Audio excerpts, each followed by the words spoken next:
No soul bossa nova this week because of our new policy on copyrighted music, in case Tova O'Brien tells on us. So we're going to have to come up with a new theme that isn't copyrighted for Free Speech Fridays, but it is still Free Speech Friday, and I got two M's with me this morning. Muriel Newman, former ACT MP, now political writer, I think it would be fair to say, joins us. Muriel, lovely to have you with us. Welcome. Thank you, Sean. All right, and Free Speech Friday regular, Maurice Williamson, Auckland Councillor, former National Party Cabinet Minister. How are you, Maurice? Clapped out old political hack, I think is the way you should introduce me. Nice to have you back. You guys know each other, don't you? We do indeed. Good. I certainly do, right? Yes.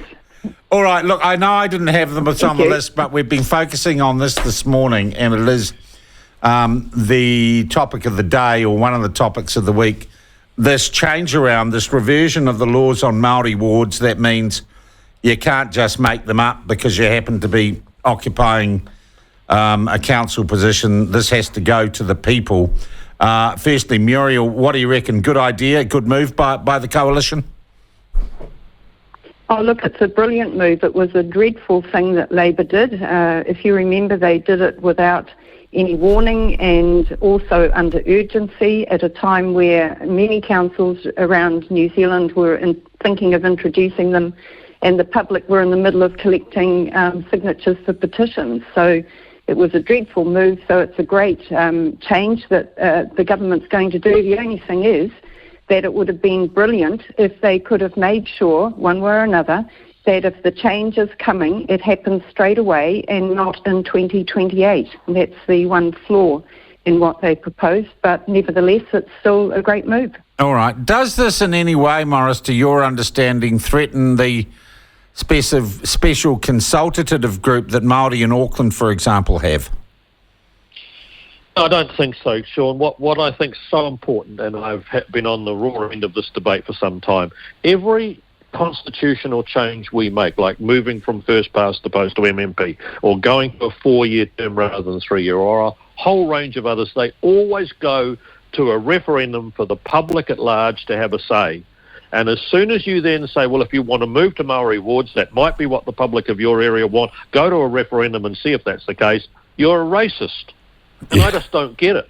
I just don't get it. I agree that everything 11 people sitting around the Auckland Council table should not be able to determine the constitutional structure of 1.5 million Aucklanders. Yeah. It should be.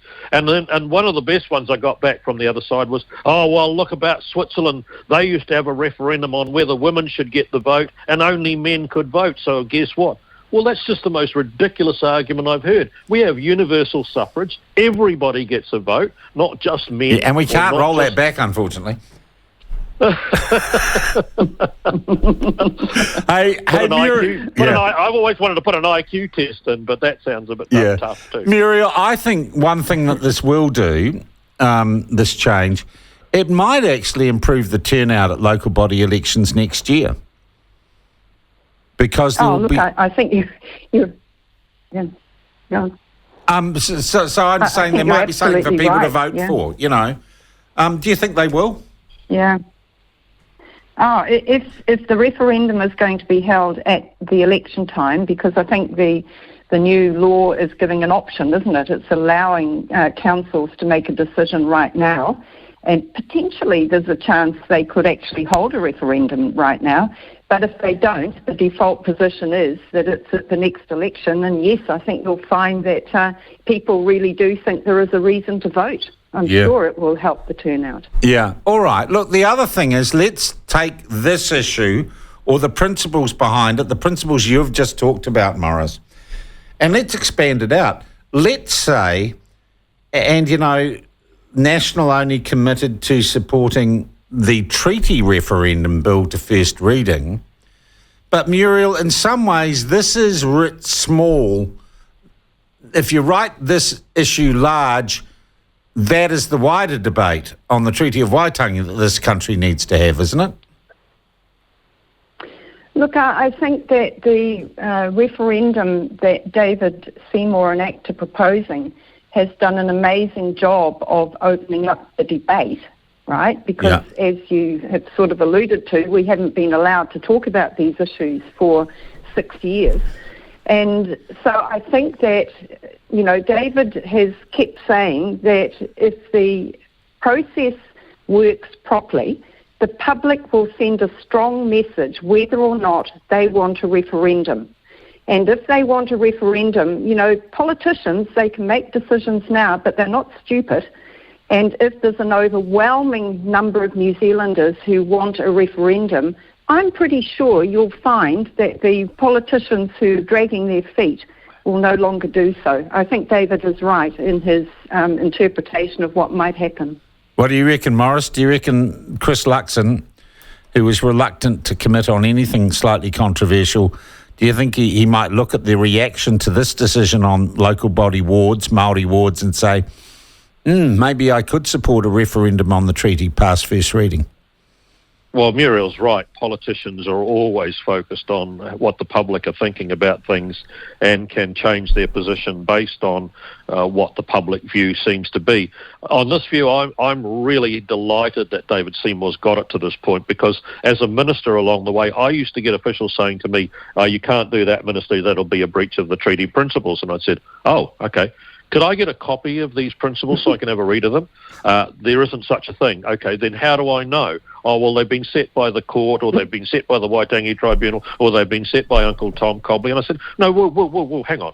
If I want to know about road safety rules, I go to the Transport Act and I look at what I'm allowed to do or not. If there are principles of the treaty, I'd like to know what they are and who came up with them. Yeah. Because I know what was signed at Waitangi. I'm really happy about the Treaty of Waitangi. Sovereignty to the bloody Crown, Maori retain their property, and the third one, which is the real Article 3, which really matters, is Maori have the same rights and privileges as all other British subjects. That's brilliant. Fantastic. Yeah. Big signer of it. But what are the principles? Because when you ask people, they're different to everybody. Someone says, no, that's not a principle. I said, well, I was told it was. Well, no, it's not. So I think what David's doing is just bringing some absolute focus on to something. If it's going to be the sort of founding document of our nation and so on, I'm not prepared. It's the same with the referendum on Maori seats. I'm not prepared to have a couple of people sitting in a cupboard somewhere deciding what this is. This is something the public need to know. What are these principles? Do they support them? And I would love to see it go further after we've got some clarity. And it would be beneficial to us all, to everybody, in my view. All right. Look, that kind of segues on a number of levels into what I want to talk about next. Rainbow level crossings. And at the start of this week, this was the hottest issue on social media in New Zealand. Pedestrian crossings painted in various colours of the rainbow, colours that have been expropriated by the LGBTQI and whatever other letters you want community. And people painting over, and I can't believe I'm saying this, people apparently painting over rainbow crossings because drag queens are reading stories to kids in public libraries. And just thinking... and look, you laugh, but Muriel, what have we come to? What is this about? I think that, what we're facing with this issue is the fact that under Labour, everything was up for politicisation, right? So, they sort of gave the green light for anything to be commandeered, to be used as a political platform. And relating to this one, which is about road safety, zebra crossings, it's the same with the road safety signs, if you remember, where they wanted them to be written in the Maori language. Yeah. And so, I think the simple view about it all is that road safety should be only about road safety. It should not be used as a platform for political speech, for political indoctrination of people. And that's what's happened with the zebra crossings. They've been used, they've been politicised by that community, by the rainbow community, and I don't think that's right. I think they should be putting their foot down. Zebra crossings should be black and white for safety reasons, end of story, and all road signs should be written in English for the same reason. All right, Maurice. Do you have any rainbow crossings in Auckland? Yeah, well, there's the one in K Road that's been quite. Oh, that's right, the one in K Road. Sorry, of course. Yeah. We include K Road as part of Auckland. Now, listen. I think there's some real clarity that needs to be here. There's a difference between zebra crossings or pedestrian crossings or whatever, and a controlled crossing. A controlled crossing is where there are traffic lights. People stand there waiting. The lights go green or the buzzer goes and you can walk. There are no rules about what can be on the tarmac at a controlled crossing. So you can put, as they do in New York, put some coloured graphic or a picture. The real issue, as you're talking about, there is very strict controls over what a zebra crossing must be, how wide the bars must be, how far before you get to it the diamond must be to indicate it. Because internationally, if you've got drivers from another country coming here, they know what a zebra crossing warning sign is because it's international. And that's really important because there's liability. If someone gets killed at a zebra crossing that was painted yellow, green, blue and red, they could say, well, I didn't know it was a pedestrian crossing. What is the story with the one on K Road? Is that a controlled crossing or a zebra crossing? It's a controlled crossing with set. So it can have whatever it wants on it. Yes, but then how about this? What if the National Party or ACT wanted to put their party logo and colours down on the ground? There'd be an outrage. What are you doing? So then what if my Adam Smith Society people wanted to go along and paint our Adam Smith guy on there and so on? It gets to a silly point of who's got the right to paint stuff on the roads of the country, and if they've got a right, then everybody else has, and then you end up with Mike. I think leave the roads to being a road and put your signs up elsewhere, for God's sake.